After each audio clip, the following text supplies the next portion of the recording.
हरे कृष्णा। जब हमें ये भौतिक देह प्राप्त होता है तो उस समय भगवान हमें ये आदेश देते हैं कि इस भौतिक देह का उपयोग करके हम अपनी परम आध्यात्मिक उच्च गति को प्राप्त करें।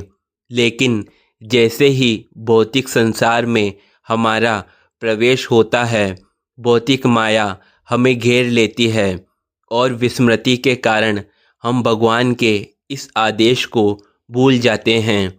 लेकिन भगवान बड़े कृपालु हैं, वह हमें कुछ चीज़ों को भूलने नहीं देते और इसलिए उन्होंने भगवद गीता का ज्ञान दिया है ताकि उसे पढ़कर अपने जीवन में उतारकर हम अपने इस मनुष्य जीवन को सफल बना सकें।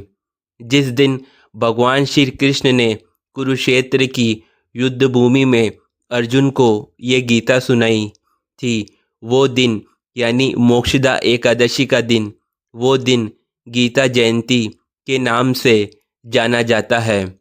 इस समय हम श्रवण कर रहे हैं भगवद गीता का महात्म्य, तो वीडियो को एंड तक देखना न भूलें। राधे राधे।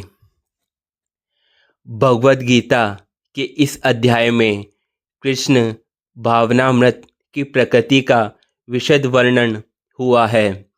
कृष्ण समस्त ऐश्वर्यों से पूर्ण हैं और वह इन्हें किस प्रकार प्रकट करते हैं, इसका वर्णन इसमें हुआ है। इसके अतिरिक्त इस अध्याय में इसका भी वर्णन है कि 4 प्रकार के भाग्यशाली व्यक्ति कृष्ण के प्रति आसक्त होते हैं और 4 प्रकार के भाग्यहीन व्यक्ति कृष्ण की शरण में कभी नहीं आते। प्रथम 6 अध्यायों में जीवात्मा को अभौतिक आत्मा के रूप में वर्णित किया गया है, जो विभिन्न प्रकार के योगों द्वारा आत्म साक्षात्कार को प्राप्त हो सकता है। 6ठे अध्याय के अंत में यह स्पष्ट कहा गया है कि मन को कृष्ण पर एकाग्र करना, या दूसरे शब्दों में कृष्ण भावनामृत ही सर्वोच्च योग है। मन को कृष्ण पर एकाग्र करने से ही मनुष्य परम सत्य को पूर्णतः जान सकता है, अन्यथा नहीं। निर्विशेष ब्रह्म ज्योति या अंतर्यामी परमात्मा की अनुभूति परम सत्य का पूर्ण ज्ञान नहीं है, क्योंकि यह आंशिक होती है। कृष्ण ही पूर्ण तथा वैज्ञानिक ज्ञान है और कृष्ण भावनामृत में ही मनुष्य को सारी अनुभूति होती है। पूर्ण कृष्ण भावनामृत में मनुष्य जान पाता है कि कृष्ण ही निसंदेह परम ज्ञान है। विभिन्न प्रकार के योग तो कृष्ण भावनामृत के मार्ग के सोपान सदृश है। जो व्यक्ति कृष्ण भावनामृत ग्रहण करता है, वह स्वतः ही ब्रह्म ज्योति तथा परमात्मा के विषयों में पूरी तरह जान लेता है। कृष्ण भावनामृत योग का अभ्यास करके मनुष्य सभी वस्तुओं को यथा परम सत्य, जीवात्माएं, प्रकृति तथा साज सामग्री समेत उनके प्रकट को पूरी तरह जान सकता है।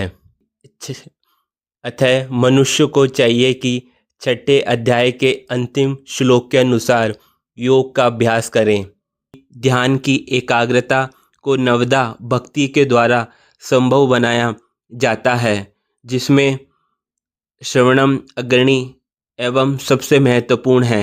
अतः भगवान अर्जुन से कहते हैं, मुझसे सुनो, कृष्ण से बढ़कर कोई प्रमाण नहीं।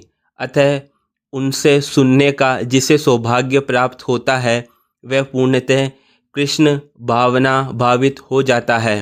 अतः मनुष्य को या तो साक्षात कृष्ण से या कृष्ण के शुद्ध भक्त से सीखना चाहिए, न कि अपनी शिक्षा का अभिमान करने वाले अभक्त से। परम सत्य श्री भगवान कृष्ण को जानने की विधि का वर्णन श्रीमद् भागवत के प्रथम स्कंद के 2य अध्याय में हुआ है। अगर आपको ये वीडियो अच्छी लगी हो तो चैनल को सब्सक्राइब करना ना भूलें। राधे राधे।